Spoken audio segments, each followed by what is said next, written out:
Hello everyone, a very happy 2018 to you. I myself am very excited about this year, so would you guys also be there. The excitement is because 2018 is a harbinger of good news, whether it is your health, whether it is your wealth, or whether it is your prosperity. But what is more important in your life is the wisdom that you apply of the astrological predictions to your life. As you all must have realized by now that I believe in helping people create their own prophecies rather than live predictions. Now I want to clarify before I start with the monthly predictions this year. I want you all to understand that the predictions that I do or the things that I write, I give you all as guidelines to follow, and when you apply those guidelines to your life is what makes you healthy, wealthy and wise. My predictions are based on the solar as well as the lunar calculations, but at times we work with our intuitions also, that what is the best for every zodiac or what is the best for you guys out there. Now you must, while understanding these predictions or while adhering to these predictions, listen to the zodiac sign in which your solar energy is. That means which is your sign, whether it is a Capricorn or whether it is an Aries or Taurus or Geminis, etc. Now then you must also listen carefully to the zodiac in which your moon is placed.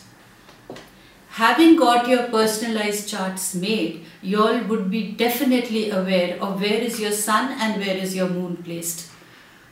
Like when I am giving my own calculations to my clients, I not only give them what is expected of them, whether it is their destiny or talents, I also help them know where is the sun placed, where is your moon placed, and where are the other planets placed in your zodiac, and how you need to follow them. How you need to understand that if a particular planet is in a particular sign, what does it do to an individual.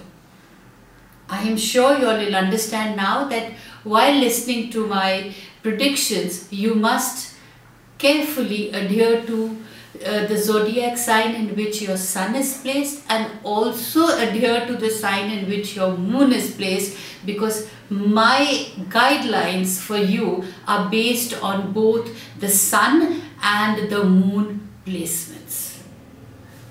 I hope that will be clear to you and it will be much helpful. Gemini, the January-February 2018 for you. I'm sure you all must have gone through your yearly charts too. This time I'm clubbing the January and February for the simple reason that the seeds that you sow in January and February is what is going to result in the productivity or in the aftermath in the following months. So January and February for you, a brief overview, is that the start of the new year for Gemini looks promising in general. Your siblings may acquire much name and fame. You may possess a very logical and analytical thinking, and your business sense is likely to be good this month, and especially in these 2 months they're going to be bang on. So trust your intuition. You may possess, and some rosy financial gains are also indicated due to the intuition. So what you are, what you feel intuitively from your mind and heart is what you need to advocate and execute in your daily life. Rosy financial gains are indicated from January 17th to February 2018. That means till the February last month. So sow your seeds well. However, short travels should be avoided. In case if they are unavoidable, then it's important you take it before the 14th of February. Otherwise, you may just be wasting your time. Marital harmony may seem a bit turbulent. Your own health is expected to remain satisfactory and your energy levels are definitely going to be very good. So concentrating on what makes you happy is going to be more fruitful and productive. Your faith towards spirituality is likely to increase, and this comes once in a while for the Geminis, because they believe in spiritualism, yet a part of them, because see, it's dual. So whatever you're thinking at the moment may be holds very good and truthful, but whatever you're thinking in the second moment could be drastically different to your first moment, but yet you're truthful to that too. So this time in January, February, for the first time in a couple of years, the Geminis are going to be spiritual, and there would be a longing for actually going for a pilgrimage too. And this pilgrimage can be going and visiting to the temples or the churches or the mosques or to wherever you feel sacred about.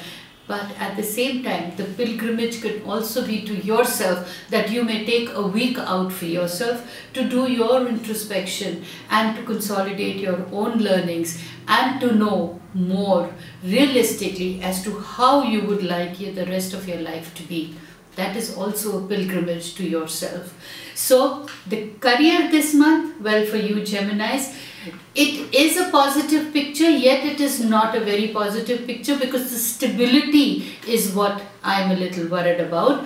Now, since Rahu, which is the dragon's head, is aspecting your 10th house and may see a very aggressive issues on the career front. So when there is aggressive issues on the career front, Gemini also tends to get a little aggressive. So a job change or a relocation may also prove very worthless. So what is important for you is to avoid getting into leaving your job and trying and seek another job or being aggressive with your decision. Try being complacent. Try giving your mind a rest. Don't be impatient or impulsive, as all what you do aggressively is going to be worthless.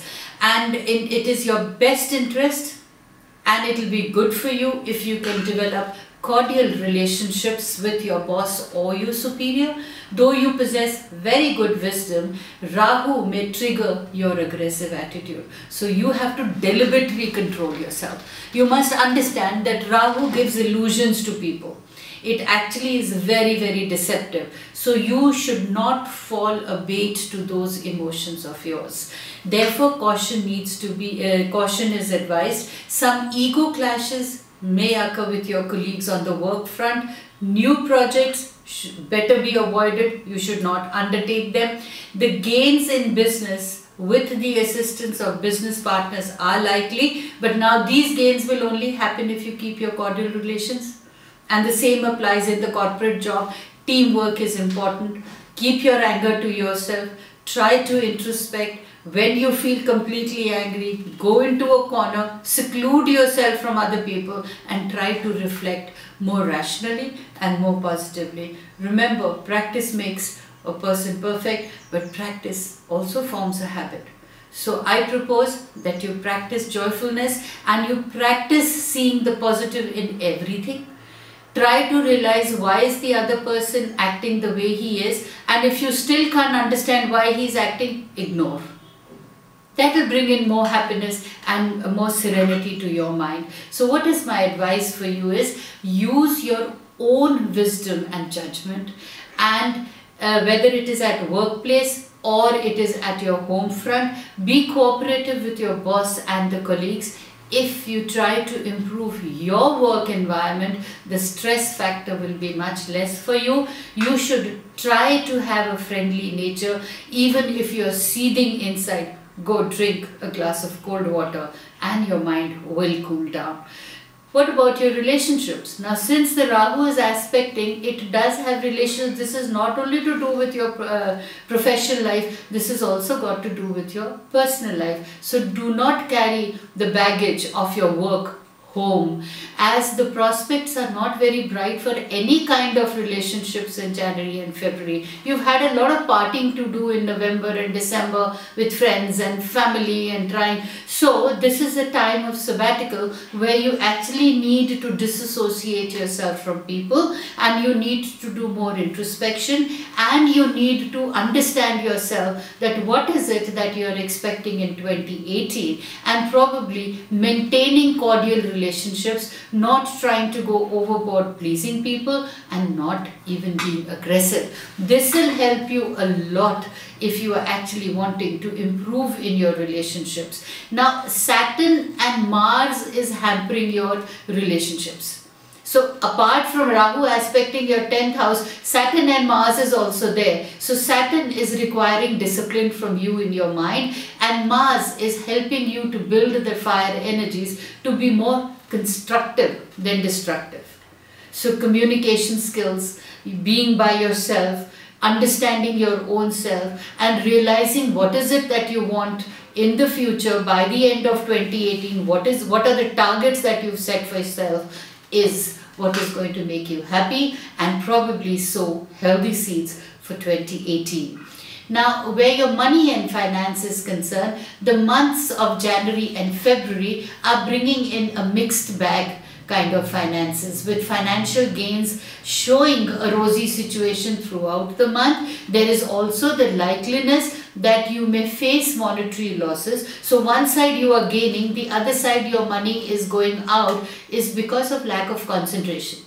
So as the money comes in, you must concentrate and focus on where is it that you want to invest. Investments undertaken should be done before the 17th of February if you are wanting to see profitable results. So the way I would take it this way is, if I have my investments capital coming in, or my the investments I have done and I'm getting a productive interest from there, and I have money at my disposal, I will think twice before buying, that whether I need it or whether I desire it. If I have a surplus and I desire a particular thing, I will go out and buy it, because putting my money or on my desires is also very therapeutic for me. But if I feel that with this kind of money that I have as surplus, I can do something which could probably bring in more long-term results for me, then I will look into that.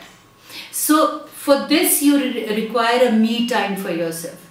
What is it that you have at your disposal? What is it that you need? And what is it that you desire? This kind of understanding will help you stabilize your finances by the end of February, and then you'll have the rest of the year 2018 to be happy and secure, because money does bring in security. Though happiness is a state of mind, but a little bit of concentration or a focus in this direction will help you set the trend for the coming months. So funds should be managed with tact to avoid any loss of accumulated wealth during this period.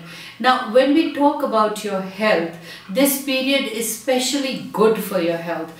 Geminis, once they're secure that the money is there with them at their disposal and they can do things as they like, they can go plan their holidays out much more, you'll see your health also improving by the day. So even if minor ailments do catch a hold of you because of climatic change, you should not get stressed out about it. And health should not be neglected. If you feel that there is some grave issue, get your yearly tests done. You can indulge yourself in proper exercise regime. You can also practice yoga, meditation and breathing exercises. Domestic environment is not showing a very rosy picture, which means that you need to be a leader for your family to follow. So be a leader. Get into yoga and meditation, and probably, if you can, you must also encourage your family members to do the same, so that the rest of the year is there to enjoy. Because if there is health, there is enjoyment. If there is health, there is wealth. And as usual, for your best days, your money days, your honey days, your career days, and the days that you need to avoid doing anything important, please visit my website. And for knowing where your sun is based or where your moon, natal moon is based, it'll be a good idea if you can get your natal and personalized charts made.